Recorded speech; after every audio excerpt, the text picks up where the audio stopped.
Apa itu hukum Hess? Hukum Hess ini sebenarnya disampaikan oleh Henry Germain Hess. Ya, menurutnya perubahan entalpi reaksi itu hanya bergantung pada keadaan awal atau zat-zat reaksi dan keadaan akhir atau zat-zat hasil reaksi dari suatu reaksi dan tidak bergantung atau tergantung bagaimana jalannya reaksi.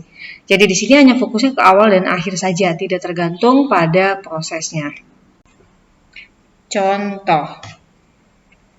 Contohnya di sini saya menggunakan pembakaran pada atom karbon.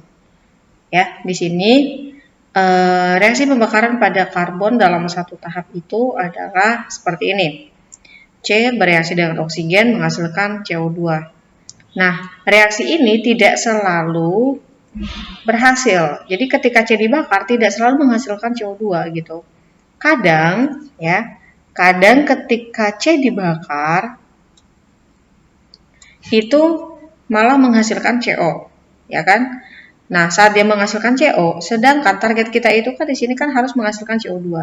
Jadi kalau di hukum Hess, kalau ada reaksi seperti ini, yang atas ini dianggap sebagai reaksi target.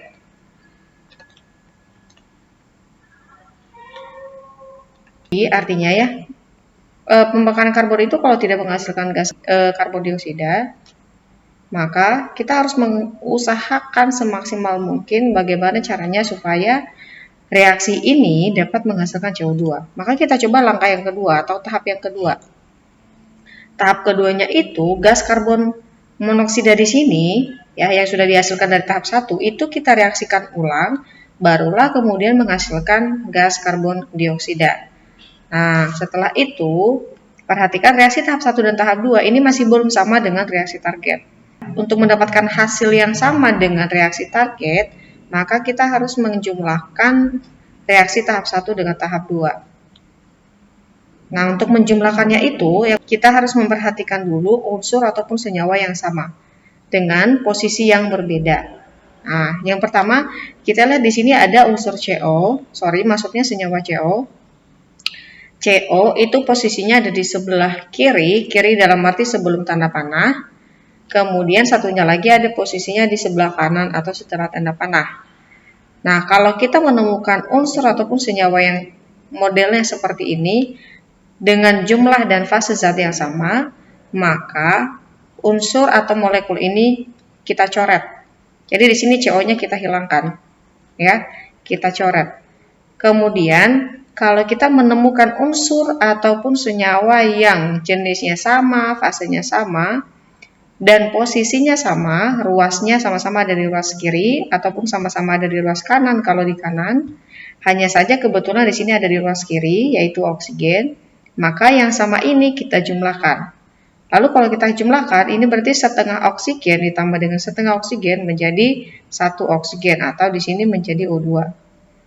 Nah, setelah itu kita lihat lagi sisanya yang lain. Berarti tidak ada lagi yang sama kan? Kalau nggak ada yang sama, maka ini kita tuliskan ke bawah. Kita tuliskan sebagai hasil dari reaksinya.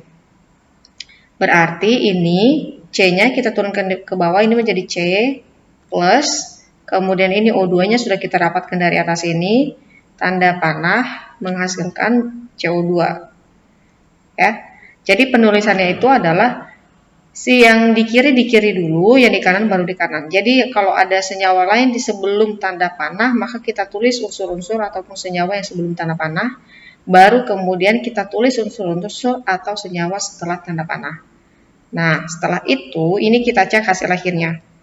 Hasil akhirnya ini sudah sama dengan reaksi target, ya.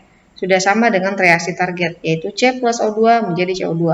Kalau sudah sama, berarti hukum Hess-nya atau reaksi hukum Hess-nya berakhir sampai di sini.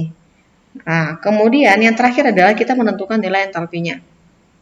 Untuk menentukan nilai entalpinya, kita cukup menjumlahkan antara nilai entalpi dari yang tahap 1 dengan tahap 2. Kalau misalnya di sini nilai entalpinya karena pembakaran, misalnya di sini saya kasih minus 300 kJ per mol. Misalnya. Kemudian di bawah ini minus 200 kJ per mol. Maka ini tinggal kita jumlahkan. Berarti minus 300 ditambah minus 200 itu adalah nilai entalpi akhir dari si C tambah O2 menjadi CO2. Ya, kurang lebih seperti ini.